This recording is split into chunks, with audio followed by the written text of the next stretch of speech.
एक तरफ एनसीपीआई के सांसद काकोली घोष दस्तिकार और सुदीप बंदोपाध्याय,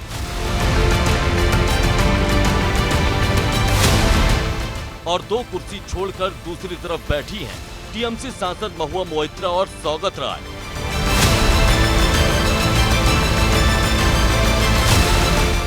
ये तस्वीर सर्वदलीय बैठक की है। रक्षा मंत्री राजनाथ सिंह, संसदीय कार्य मंत्री किरेन रिजिजू, संसदीय कार्य राज्य मंत्री अर्जुन राम मेघवाल और एल मुरुगन की अगुवाई में ये बैठक बुलाई गई थी, लेकिन चर्चाओं में रही टीएमसी और एनसीपीआई के प्रतिनिधि मंडल की तस्वीर। विपक्ष ने बैठक में काकोली घोष दस्तिकार और सुदीप बंदोपाध्याय की मौजूदगी पर सवाल खड़े किए। विपक्ष में खास तौर से टीएमसी की तरफ से दलील दी गई कि स्पीकर ने बागी सांसदों को आधिकारिक मान्यता नहीं दी, तो फिर सर्वदलीय बैठक में एनसीपीआई सांसदों को क्यों बुलाया गया। इसी का मुद्दा बनाकर विपक्ष के सांसदों ने बैठक का सांकेतिक बायकॉट किया। NCPI, which is an unrecognized party, the strength of the All India Trinamool Congress in the list provided by the table office is shown to be 28 members. These so-called rebel 20 MPs, their merger has not been approved by the Speaker. The 20 disqualification petitions are still pending. After the 91st Amendment, there is no room for a separate block.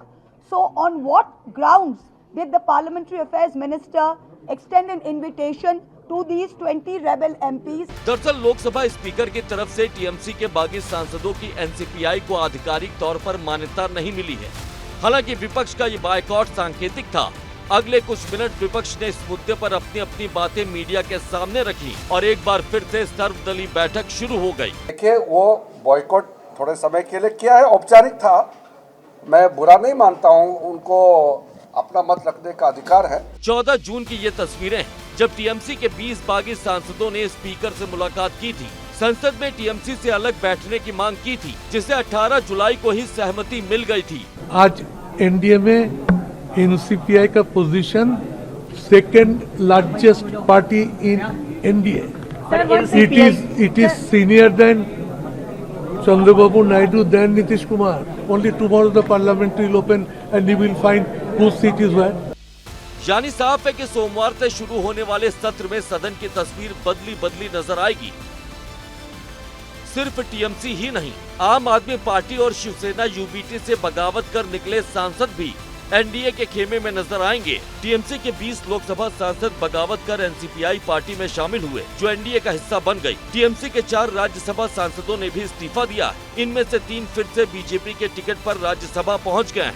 आम आदमी party के 10 में से 7 राज्यसभा सांसद BJP में शामिल हो गए। वहीं शिवसेना यूबीटी के 6 लोकसभा सांसद शिवसेना शिंदे गुट में शामिल हो गए, जो एनडीए का हिस्सा है। लोकसभा से लेकर राज्यसभा में भी एनडीए मजबूत नंबर के साथ मानसून सत्र में दस्तक दे रही है, लेकिन विपक्ष एनडीए की बढ़ती ताकत पर सवाल खड़े कर रहा है। 2024 में जो लोगों ने जनादेश दिया था, 2024 और आज के लोकसभा के स्वरूप में बहुत ज्यादा अंतर आ गया है और ये पिछले 4 महीने में आया है। तो बुनियादी बात ये है कि संसद को सारा काम छोड़कर इस बात पे चर्चा करनी चाहिए कि इस देश को एक नए एंटी डिफेक्शन लॉ की जरूरत है। इसके अलावा मानसून सत्र में जिन मुद्दों पर विपक्ष सरकार को घेर सकता है, उनमें NEET UP paper leak, Ayodhya में राम मंदिर चंदा चोरी और E20 ईंधन शामिल है, जिसकी गूंज सदन के अंदर सुनाई दे सकती है। इसके अलावा अमेरिका ईरान युद्ध पर भी विपक्ष सरकार से सवाल जवाब कर सकता है। ये वो मुद्दे हैं जिनको लेकर विपक्ष बीते दिनों सड़क पर उतर चुका है। संसदीय कार्य मंत्री हर मुद्दे पर संवाद का दावा कर रहे हैं और उम्मीद जता रहे हैं कि सरकार अपने बिल पास करवाने में कामयाब रहेगी। भारत सरकार को इल्जाम नहीं लगाना चाहिए, क्योंकि सरकार तो चाहते हैं कि चर्चा हो और बिल को अच्छी तरह से परखते हुए सब देखे और फिर पारित करें। देश के लोग ये चाहते हैं कि पार्लियामेंट चले, और पार्लियामेंट नहीं चलेगा तो ये लोकतंत्र के लिए अच्छी बात नहीं है। मानसून सत्र में जिन 8 बिलों को सरकार ने लिस्ट किया है, उसमें विकसित भारत शिक्षा अधिनियम विधेयक, इनकम टैक्स संशोधन विधेयक और सुप्रीम कोर्ट में जजों की संख्या संशोधन विधेयक शामिल है। हालांकि पॉलिटिकल पंडितों की नजर महिला आरक्षण विधेयक और परिसीमन बिल पर है, जिसे सरकार पिछले सत्र में पास नहीं करवा पाई थी, लेकिन इस बार एनडीए ज्यादा मजबूती के साथ लौट रही है।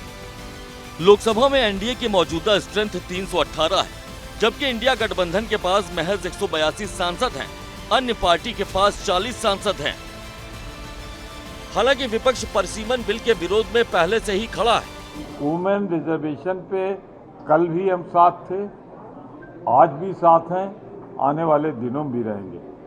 पर वुमेन रिजर्वेशन के नाम पे, महिला आरक्षण के नाम से डिलिमिटेशन अगर किया गया तो इसका पुरजोर विरोध कल भी हमने किया था, आज भी कर रहे हैं, आगे भी करेंगे। लोकसभा में 2/3 तक पहुंचने के लिए एनडीए को डीएमके का भी साथ चाहिए।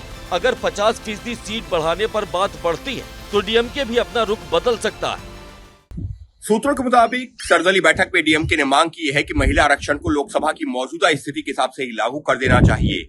वहीं डीएमके ने इस बात को भी दोहराया है कि नए परिसीमन में दक्षिण भारत के राज्यों के साथ और उनके हितों के साथ किसी तरह का कोई समझौता नहीं होना चाहिए। वहीं डीएमके ने मांग भी की है कि नए परिसीमन बिल को लेकर और ज्यादा स्पष्टता दी जानी चाहिए। डीएमके की तरह ही वेट एंड वॉच की स्थिति में शरद पवार की एनसीपी भी बताई जा रही है। कुल मिलाकर शीतकालीन सत्र में एनडीए जब परिसीमन बिल पेश नहीं कर पाई थी तो इसे विपक्ष ने अपनी जीत के तौर पर पेश किया था। शायद अब एनडीए जरूरी नंबर जुटाकर विपक्ष की साइकोलॉजिकल विक्ट्री को मात देने की बिसात बिछा रहा है।